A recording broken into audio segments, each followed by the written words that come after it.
ఇంకొకళ్ళని మోసం చేయడం కదా. తను మోసపోయాడు ఫర్ ఎగ్జాంపుల్ అనుకుందాం, మళ్ళీ వేరే వాళ్ళకి అమ్మారంటే వాళ్ళని మోసం చేసి అమ్మడమేగా. అది ఖచ్చితంగా అది తప్పే ఇక్కడ. కానీ ఈ ఇన్సిడెంట్స్తో లాస్ట్ 5 ఏళ్లలో జగన్మోహన్ రెడ్డి గారి హయాంలో కూడా అరెస్టులు జరిగినాయి. చాలా ఇమీడియట్గా ఒక్కొక్కరిని అరెస్ట్ చేసేసారు. రకరకాల కారణాలు, ఇది కాదు ఇలాగే ఇదే అని కాదు కానీ రకరకాల కారణాలు. చివరికి చంద్రబాబు గారిని వరకు అరెస్ట్ చేశారు స్కిల్ డెవలప్.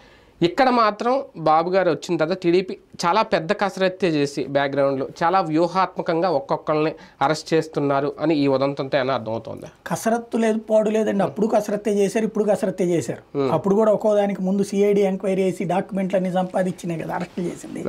Very simple. తేడా ఏంటంటే జగన్మోహన్ రెడ్డి యొక్క ఆలోచన ధోరణే ఇక్కడ ఏకైక మైనస్. ఒక పనిని ఇప్పుడు తెలుగుదేశం వాళ్ళు చేయాలనుకున్నప్పుడు ఏం చేస్తారు, మీకు రోడ్లను పీపీపీ కిందకి మార్చాలి.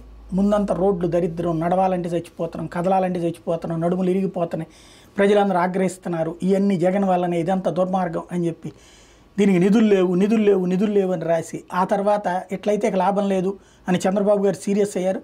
అర్జెంట్గా దీన్ని పీపీపీ కింద ఇచ్చిపడేయమన్నారు.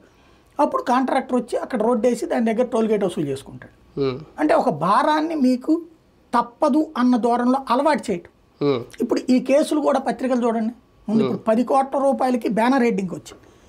ఇదివరకు అచ్చెన్నాయుడు మీద కేసు లేకపోతే ఇంకోళ్ళ మీద కేసులో 100 కోట్ల రూపాయలు, అదేమో అన్యాయంగా కేసు పెట్టారని రాశారు.